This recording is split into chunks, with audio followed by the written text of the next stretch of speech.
Hello dear student, I am Raghavendra Sharma, Assistant Professor Mechanical Engineering Department in ITM GOI Gwalior.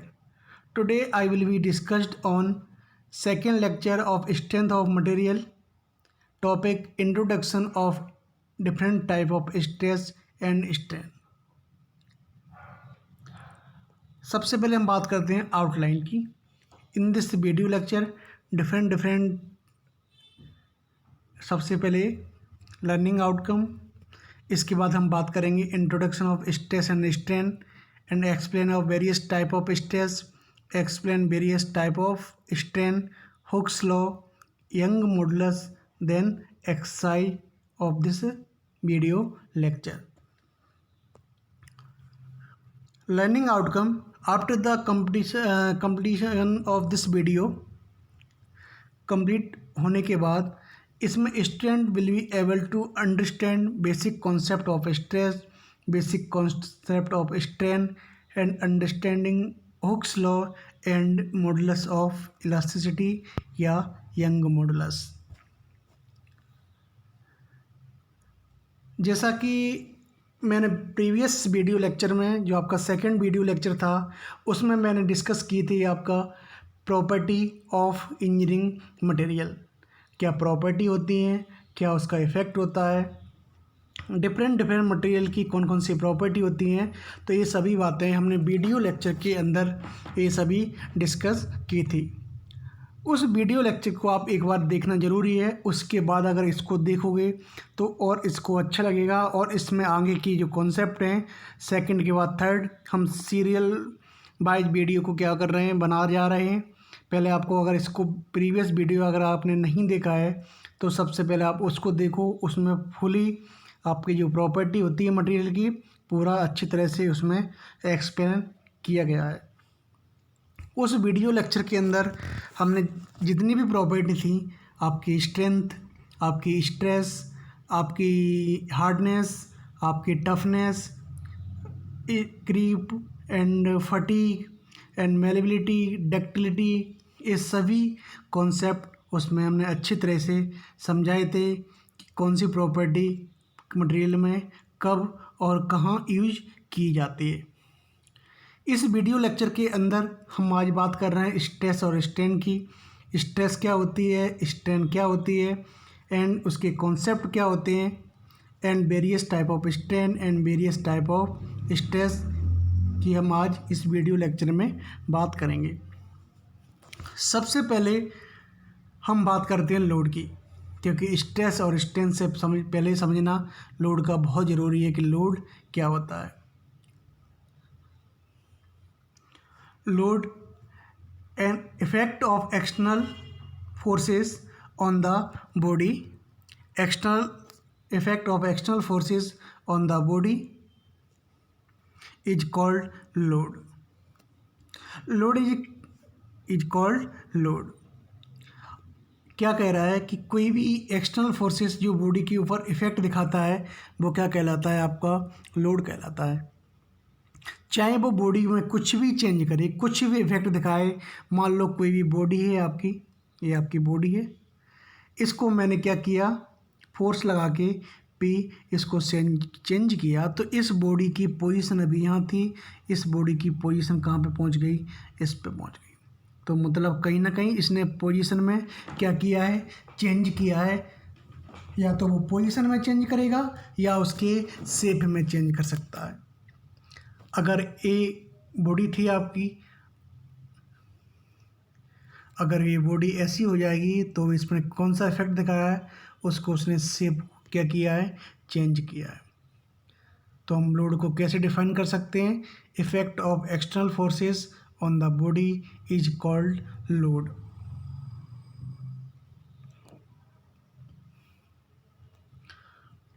Load is classified according to the manner of application and effect produce. ठीक है, load को हमने इसमें कितने to type से classify किया है. ठीक है, manner of application and effect of produce. सबसे पहले हम बात करते हैं according to the manner of application. तो सबसे पहले इसमें हम बात करते हैं डेड लोड या स्टैटिक लोड की। The load which does not change under any condition, the load does not change under any condition are defined as a dead load. The load due to the self weight of the member of the structure. ये क्या कह रहा है आपसे कि आपका dead load या static load क्या होता है, वो एनी कंडीशन में उसका मैग्नीट्यूड चेंज नहीं होता है, ठीक है। तो वो लोड क्या कहलाता है, आपका डेड लोड या स्टैटिक लोड कहलाता है। इसके बाद हम बात करते हैं लाइव लोड और fluctuate load. The load which changes either their value और position with respect to time is called a live load और फ्लक्चुएटिंग लोड, उसी को हम बोलते हैं इम्पैक्ट लोड। तो जिस लोड की value with respect to time to time change हो रही है, जिस लोड की position time to time change हो रही है, उसको हम क्या बोलते हैं, फ्लक्चुएटिव लोड बोलते हैं या उसको लाइव लोड बोलते हैं। अगर हम माने, अगर किसी बॉडी के ऊपर आपने क्या किया, आप बार बार रिपीटिंग या साइक्लिंग लोड लगा रहे हो उसकी बॉडी के ऊपर, तो कभी कंप्रेसिव और कभी टेंसाइल, कभी कंप्रेसिव और कभी टेंसाइल फोर्स आप उस बॉडी के ऊपर लगा रहे हो। कंटिन्यू साइक्लिंग लोड है, तो इस लोड को हम क्या कहते हैं, इस लोड को फ्लक्चुएटिंग लोड कहते हैं। आपका इम्पैक्ट लोड भी किसके अंदर आता है, ये भी किसके अंदर आता है, फ्लक्चुएटिंग लोड के अंदर आता है। आपने क्या किया, बॉडी के ऊपर, ये आपकी बॉडी है, इसके ऊपर आपने एकदम से क्या डाल दिया, लोड डाल दिया विथ इन सेकेंड में, उस लोड को हम क्या बोलते हैं, लाइव लोड या फ्लक्चुएटिंग लोड कहते हैं। इसके बाद according to the effect of load on the body, अब जो सेकेंड आपका डिवाइड किए गए वो इफेक्ट ऑन द बॉडी। तो आपने क्या किया, आपने सबसे पहले हम बात करते हैं टेंसाइल लोड की। जब बॉडी के ऊपर आपने फोर्स लगाया, ये आपकी बॉडी थी कोई, उसके ऊपर आपने क्या किया, फोर्स लगाया या जो लोड डाला, तो उसकी लेंथ क्या हुआ, लेंथ अगर इंक्रीज हो रही है, क्या हो रही है, लेंथ इंक्रीज हो रही है बॉडी की, तो उस बॉडी को हम क्या बोलते हैं, उस लोड को क्या बोलते हैं, टेंसाइल लोड कहते हैं। अगर सेम मैनर, अगर आपने क्या किया, सेम बॉडी थी और बॉडी के ऊपर आपने उसको क्या किया, कंप्रेसिव फोर्स लगाया, कौन सा फोर्स लगाया, कंप्रेसिव फोर्स। अगर वो लोड उस बॉडी की लेंथ को क्या कर दे, डिक्रीज कर दे, क्या कर दे, डिक्रीज कर दे, तो उस लोड को क्या बोलते हैं, उस लोड को बोलते हैं कंप्रेसिव लोड। अब हम बात करते हैं shearing load. The load which tends to produce angular deformation, the load which tends to produce angular deformation in the member is called as a shearing load। तो उसको हम क्या कहते हैं, अगर बॉडी के अंदर क्या कर रहा है, कोई भी लोड आप लगा रहे हैं किसी बॉडी के अंदर, आप मान लो ये बॉडी थी आपकी, आपने फोर्स लगाया यहाँ पर और यहाँ पे लगाया या इस साइड, तो ये कहीं ना कहीं ये एंगुलर डिफॉर्मेशन दे रहा है, कहीं ना कहीं ये क्या हो जाए, आपका चेंज हो जाए इसका शेप, इस टाइप का एंगुलर डिफॉर्मेशन। तो इसको हम क्या कहते हैं, इसको हम शियर लोड के नाम से जानते हैं। इसके बाद बेंडिंग लोड। बेंडिंग लोड क्या कहते हैं, कोई भी बॉडी के ऊपर आपने लोड लगाया, the load which tends to cause certain degree of curvature और bending is called bending load. आपने क्या किया, आपने इसको ऐसे समझ सकते हैं, ये कोई इस आपकी वार थी या रॉड थी, आपने इस पर लोड लगाया और ये लोड इस कर्वे ए बार को क्या कर रहा है, ये बेंड करने की कोशिश कर रहा है इस टाइप का।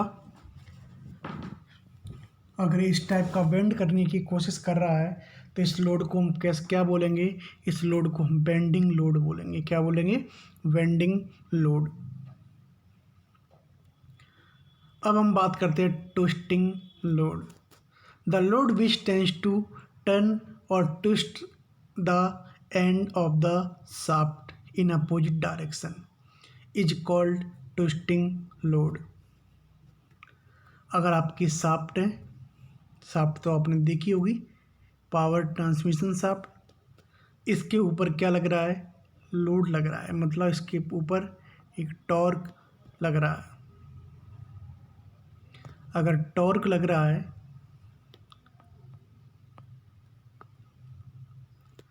तो इस टॉर्क को क्या बोलेंगे, ट्विस्टिंग लोड। इस शाफ्ट को क्या करेगी, ट्विस्ट करने की कोशिश करेगी, इसको बोलते हैं ट्विस्टिंग लोड। अब हम बात करते हैं स्ट्रेस। अब हम बात करते हैं स्ट्रेस।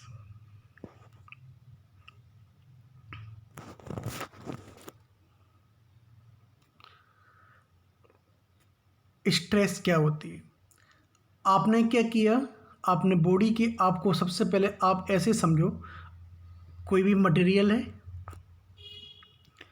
उसके ऊपर आपने क्या किया, फोर्स लगाया। क्या किया, फोर्स लगाया, पी फोर्स आपने लगाया। अब क्या होगा, ये बॉडी कुछ ना कुछ अपनी पोजीशन में या अपने शेप में चेंज करने की कोशिश करेगी।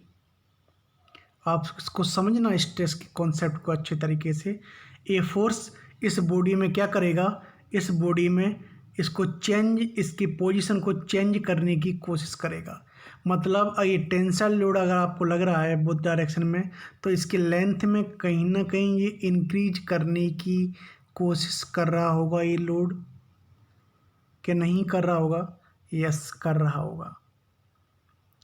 तो ये मटेरियल इस लोड को, किस लोड को, जो आपने एक्सटर्नल लगाया है, एक्सटर्नल प्रोवाइड किया है इस बॉडी को, इस मटेरियल को, उसको क्या करेगी, रेजिस्टेंस देगी। क्या करेगी, इसकी ये पोजीशन को चेंज नहीं होने देगी। इसकी जो इंटरनल रेजिस्टेंस है, इसको बोर्ड लोड को क्या करेगी, वो रोकने की कोशिश करेगी। एग्जाम्पल के लिए आप ऐसा समझ लो, एग्जाम्पल के लिए आप ऐसा भी समझ सकते हो कि मान लो आप, ये दीवार है, आप इस दीवार को क्या कर रहे हैं, पुश कर रहे हैं, पुश कर रहे हैं। तो क्या हुआ कि सबसे पहले आप, एक बंदा था, उसने पुश किया, उसको पी न्यूटन फोर्स लगाया, इस दीवार नहीं गिर रही है, ये ना ये दीवार गिरेगी। इसके बाद एक और बंदा आया, एक और मैन आया, उसने एक पी फोर्स और लगाया, तब भी ये दीवार नहीं गिरी। फिर इसके बाद तीसरा आया, फिर इसने और फोर्स लगाया, तब भी ये दीवार नहीं गिरी। फिर इसके बाद एक और आया, तो इसने एक और फोर्स लगाया, तब ये दीवार क्या हुआ, वॉल जो आपकी थी वो गिर गई। तो इसको हम ऐसे समझ सकते हैं कि आपने सबसे पहले फोर्स लगाया पी, तो इसके पास जो इंटरनल जो रेजिस्टेंस, जो पावर थी, वो क्या थी, आपसे ज़्यादा थी, आपसे ज़्यादा थी। इसके बाद पी लगाया, तब भी इसका कुछ नहीं हुआ, क्योंकि इसके पास टोटल जो रेजिस्टेंस पावर है वो कितनी है, 4P है। जैसे ही आप 4P के ऊपर जाएंगे तो हर एक बॉडी की एक अपनी रेजिस्टेंस पावर होती है कि इतना लोड वो बियर कर सकती है, इसके बाद वो फेल हो जाएगी, इसके बाद बॉडी को क्या हो जाएगा, फ्रैक्चर हो जाएगा। आप समझ रहे हैं इस चीज़ को। तो वैसे ही आप समझ सकते हैं कि ये आपको फोर्स दिख रहा है, पी लग रहा है। अगर हम कोई भी क्या ले लें, एक सेक्शन ले लें और ए आपका यहाँ से काट दें इसको, ठीक है। तो ए इधर पी लग रहा है, तो इधर भी क्या लगना चाहिए, यहाँ पे भी P लगना चाहिए, क्योंकि ये आपस में क्या करेंगे, बैलेंस करेंगे। फिर इसके बाद इस जगह भी क्या लगना चाहिए, P, और इस जगह भी क्या लग रहा है, P। तो ए दूसरे को ए लग रहा है आपका इस डायरेक्शन में, ए लग रहा है आपका इस डायरेक्शन में। ये दोनों फोर्स आप उसको क्या कर देंगे, कैंसिल आउट कर देंगे। फाइनली क्या बचेगा आपका, ए वाला फोर्स। तो स्ट्रेस क्या होता है, जो इंटरनल रेजिस्टेंस प्रोवाइड करा रहा है। इंटरनल रेजिस्टेंस किसके बराबर प्रोवाइड करा रहा है, बॉडी, जो आप फोर्स लगाते जा रहे हो, क्योंकि बॉडी को नहीं पता उसके पास कितनी पावर है, वो तो निर्जीव है, उसको नहीं पता कितनी पावर है उसके पास। उसने आपने P फोर्स लगाया, उसका कुछ नहीं हुआ। आपने 2P लगाया, उसका कुछ नहीं हुआ। आपने जैसे ही 4P या 5P लगाया, इसकी इंटरनल पावर थी 4P, मतलब ये 4P तक इतना किलो न्यूटन का फोर्स ये बियर कर सकती थी। हर एक बॉडी अनदर बॉडी है, उसकी इंटरनल रेजिस्टेंस पावर है 3P। ये 3P तक फोर्स को बियर कर लेगी, इसके बाद फेल हो जाएगी। ये बॉडी 4P फोर्स को बियर कर रही है, इसके बाद क्या हो जाएगी, फेल हो जाएगी। तो यही internal resistance per unit area, internal resistance per unit area, the internal resistance per unit area is called, कौन सा area, cross sectional area, is called stress. और इंटेंसिटी ऑफ स्ट्रेस, आप समझ रहे हो इस बात को, क्योंकि यूनिट एरिया आपने ले लिया कि एक एरिया में इसका कितना इंटरनल रेजिस्टेंस है। तो internal resistance per unit cross sectional area is called क्या, स्ट्रेस। तो स्ट्रेस को हम कैसे डिफाइन करते हैं, इंटरनल रेजिस्टेंस कितना मान लिया मैंने, R upon area, area cross section. लेकिन R किसके बराबर है, R तो P के बराबर है। जितना आपने फोर्स लगाया है उतना ही तो हमको इंटरनल रेजिस्टेंस दे रहा है। बेशक उसके पास हज़ारों गुना रेजिस्टेंस है, आप जितना फोर्स लगाओगे वो आपको इतना ही इंटर रेजिस्टेंस प्रोवाइड कराएगा। अगर नहीं करा पाएगा तो बॉडी फेल हो जाएगा वो। लेकिन कराएगा कुछ कितनी, जितना आपने फोर्स लगाया। तो मैंने किस पर कितना फोर्स लगाया है, P फोर्स, तो sigma equal to P upon A। हमेशा फॉर्मूला क्या होता है स्ट्रेस का, sigma equal to P upon A, जितना आपने लोड लगाया अपॉन क्रॉस सेक्शनल एरिया। ये होता है आपका स्ट्रेस, ठीक है। Where P equal to load acting on the body और A equal to cross sectional area of the body. अगर sigma equal to P upon A है, sigma equal to P upon A, तो P की value किस में होती है हमेशा, P क्या है आपका फोर्स है, तो P की वैल्यू हमेशा किस में होगी, न्यूटन में, किलो न्यूटन में। तो P की वैल्यू किस में होती है आपकी, मान लेते हैं न्यूटन में। और A4 एरिया है, तो एरिया किस में होगा, मीटर स्क्वायर में, सेंटीमीटर स्क्वायर में, मिलीमीटर स्क्वायर में। तो newton per metre square is called unit of the stress. इसको किससे डिनोट करते हैं, ये पास्कल। आपने BME या आपने फर्स्ट ईयर में या आपने 12th में या बीच जो पीछे प्रीवियस ईयर जो भी आपने एग्ज़ाम दिए हैं उसमें इजीली आपको पता है कि 1 Newton per metre square equal to कितना होता है, 1 पास्कल। ये SI यूनिट है आपकी, ठीक है। इसके बाद अगर हम किलो पास्कल की बात करें तो आप कितना कर दोगे, 10⁻³ Newton per metre square kilo. अगर मेगा की बात करें, अगर हम मेगा की बात करें, अगर हम मेगा की बात करें तो आप कितना करोगे, 1 mega pascal equal to 1 mega pascal equal to 10⁻6 pascal. और पास्कल की आपको अच्छी तरह से जानते हो क्या होता है, Newton per metre square. Giga कितना होता है, 10⁻9। तो ये आप यूनिट कन्वर्जन को ध्यान से देखना है आपको, और आपको इसको समझना भी है कि ये कैसा होता है, क्योंकि बच्चे यहीं पे डिफीट खाते हैं, क्योंकि यहीं बार बार गलती करके आ जाते हैं। इसके बाद हम बात करते हैं नॉर्मल स्ट्रेस की। Normal stress, the stress which are act normal to the plane on which the forces act is called as normal stress। और डायरेक्ट स्ट्रेस, नॉर्मल स्ट्रेस वो स्ट्रेस होती है अगर आपका लोड एरिया के कैसा लग रहा है, नॉर्मल डायरेक्शन में, नॉर्मल बोले तो परपेंडिकुलर डायरेक्शन में, तो उस समय उस बॉडी में जो आपका स्ट्रेस प्रोड्यूस करेगा वो उसको डायरेक्ट स्ट्रेस कहते हैं। अब डायरेक्ट स्ट्रेस या नॉर्मल स्ट्रेस ये कितनी टाइप्स की होती है, ये आपकी 2 टाइप्स की होती है। सबसे पहले टेंसाइल स्ट्रेस, अगर बॉडी के अंदर टेंसाइल स्ट्रेस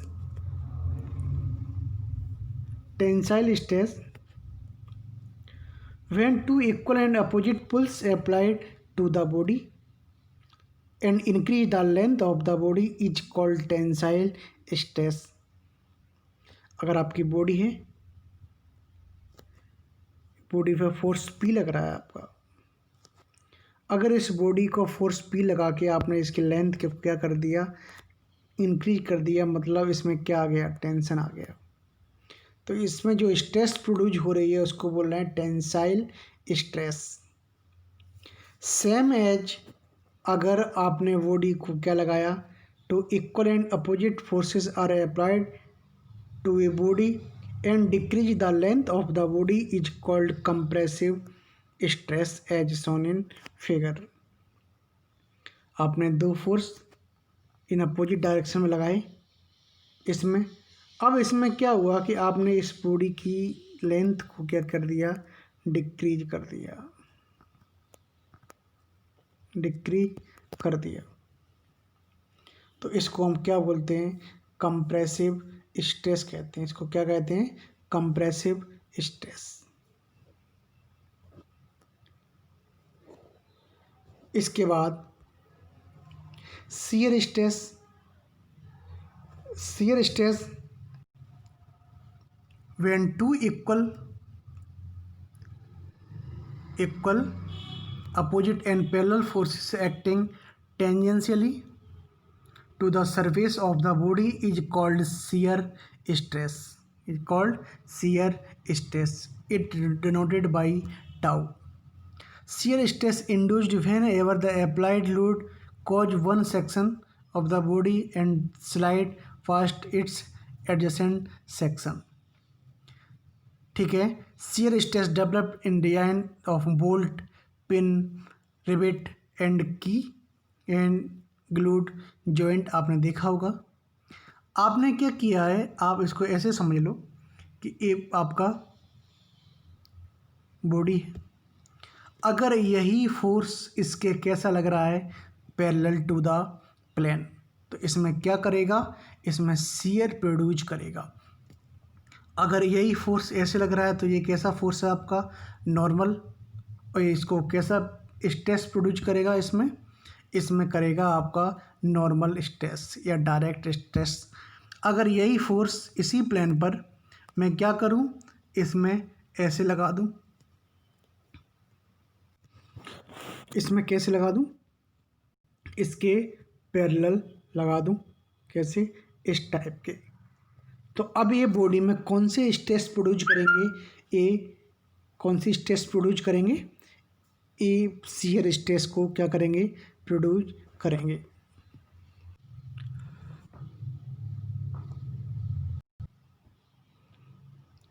हुक्स लॉ आपने पीछे पढ़ा था। हुक्स लॉ क्या कहता है, हुक्स लॉ कहता है कि stress is directly proportional to strain up to the proportional limit. अगर आप डायरेक्ट प्रोपोर्शनलिटी का साइन हटाएंगे तो स्ट्रेस इक्वल टू एक कोई कांस्टेंट आता है, अगर कांस्टेंट का साइन हटाएंगे इसका प्रोपोर्शनलिटी का, इनटू ई। तो अगर इसको हम कैपिटल ई को ऐसे लिख सकते हैं क्या, ऐसे लिख सकते हैं अपन इजीली। तो यही जो आपका कांस्टेंट जो आता है इसी को हम बोलते हैं आपका मॉडुलस ऑफ इलास्टिसिटी। इसको हम क्या कहते हैं, मॉडुलस ऑफ इलास्टिसिटी। आप ये देख रहे होंगे, ठीक है। तो मॉडुलस ऑफ इलास्टिसिटी क्या होती है, it is the ratio of stress to the corresponding strain is called modulus of elasticity. The unit of modulus of elasticity, इसको कई जगह आपको यंग मॉडुलस ऑफ लिखा मिलेगा, आपको यंग मॉडुलस। इसकी यूनिट क्या होती है इस मॉडुलस ऑफ इलास्टिसिटी की, क्योंकि आपको अच्छे से पता है, मैंने अभी बताया था, स्मॉल ई जो आपकी स्ट्रेन है उसकी नो यूनिट, कोई भी यूनिट नहीं होती है। यूनिट फिर किसकी होती है, यूनिट आपकी स्ट्रेस की होती है। वो कितनी होती है, आपकी न्यूटन पर mm स्क्वायर या न्यूटन पर मीटर स्क्वायर, ऐसा यूनिट आपकी पास्कल। तो इसको कैसे डिनोट कर सकते हैं, तो इसकी यूनिट क्या होगी, जो स्ट्रेस की यूनिट होगी वो इसकी यूनिट होगी। क्लियर। इसके बाद हमने जो आज डिस्कस किया stress strain, different type of stress, different type of strain, ठीक है।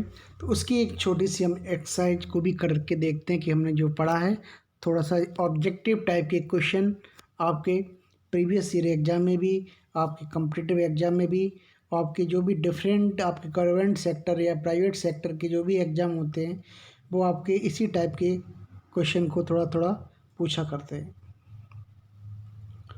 तो सबसे पहले हम बात करते हैं नंबर 1 क्वेश्चन पर, the slope of stress and strain curve is called elastic deformation reason.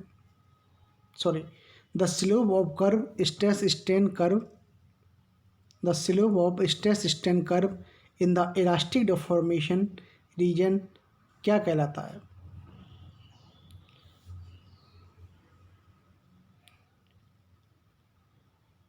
सबसे पहले आपका इलास्टिक मॉडुलस, फिर प्लास्टिक मॉडुलस, पॉइजन्स रेशियो, और इसके बाद आपका नन ऑफ मेंशन। तो आपने पता है अच्छे से, आपका जो कर्व था वो कहाँ तक कह रहा है, आपका इलास्टिक लिमिट तक, कहाँ तक कह रहा है, इलास्टिक लिमिट तक। तो ये क्या होगा, इलास्टिक मॉडुलस, ठीक है। इसके बाद क्रीप, एक क्रीप वर्ड आपका प्रीवियस जो लेक्चर है मैंने उसी से स्पेशल लिया है इसको, क्योंकि ये प्रॉपर्टी है मटेरियल की क्रीप। तो आप इसमें आप देखिए इसके जो ऑप्शन दिए गए हैं, हम नीचे से पढ़ना स्टार्ट करते हैं। Gradually increase the elastic strain with time at varying load, ठीक है। Gradually increase the elastic strain with the time of varying load, ये गलत है, क्योंकि क्रीप क्या होता है, मैं क्रीप आपको बता देता हूँ। एक समय के बाद एक कोई भी बॉडी है, आप बॉडी या कोई मटेरियल या कोई भी प्रोडक्ट आप बाज़ार से लेके आए नया, तो इस समय ये प्रोडक्ट बहुत ही एक स्पेसिफिक डायमेंशन का है, जो भी डायमेंशन आप बाज़ार से लेके आए हैं उसकी। अगर इसके बाद अगर हम इसको एक थोड़े समय बाद इस पर हम कंटिन्यू वर्क करते रहें, कंटिन्यू लोड डालते रहेंगे, तो इसके डायमेंशन में कहीं ना कहीं with respect to time change जाएगा। तो वही फिनोमेना क्या कहलाता है, क्रीप कहलाता है। तो इसमें देखिए सबसे अच्छा वेस्ट जो ऑप्शन है आपका वो कौन सा है, ग्रेजुअल। इसमें जो आपका वेस्ट ऑप्शन है वो कौन सा वाला है, फर्स्ट वाला है, gradual increase of plastic strain, ठीक है। स्ट्रेन मतलब changes with the time at constant load is called creep, ठीक है। इसके बाद हम बात करते हैं थर्ड जो क्वेश्चन है आपका, वो आपका हुक्स लॉ क्या कहता है। हुक्स लॉ अभी आपने पढ़ा है कि Hooke's law directly stress is directly proportional to strain. तो ये फर्स्ट ऑप्शन इसका करेक्ट है, stress is directly proportional to strain. ऐसे कुछ और न्यूमेरिकल हम इसकी कुछ एक्सरसाइज और करेंगे, जब हम थ्योरी को कंप्लीट करने के बाद इसके हम न्यूमेरिकल जब स्टार्ट करेंगे, न्यूमेरिकल की वीडियो या आपके जो भी वेबिनार क्लास होंगी उसमें, उसके बाद हम और अच्छे टिपिकल आईएएस एग्ज़ाम के, गेट एग्ज़ाम के न्यूमेरिकल इस चैप्टर से पे बेस्ड हम और इसमें करने की कोशिश या ऐड करने की कोशिश करेंगे। तो आप इस वीडियो को 1 से 2 बार देखिए, ठीक है। इसको अगर नहीं समझ में आए तो इसको पॉज करके बार बार इसको देखिए, आपके कॉन्सेप्ट अच्छे हो जाएंगे और आपको प्रॉब्लम भी नहीं आएगी। ओके, ये हमारी रेफरेंसेस बुक हैं। Okay, thank you.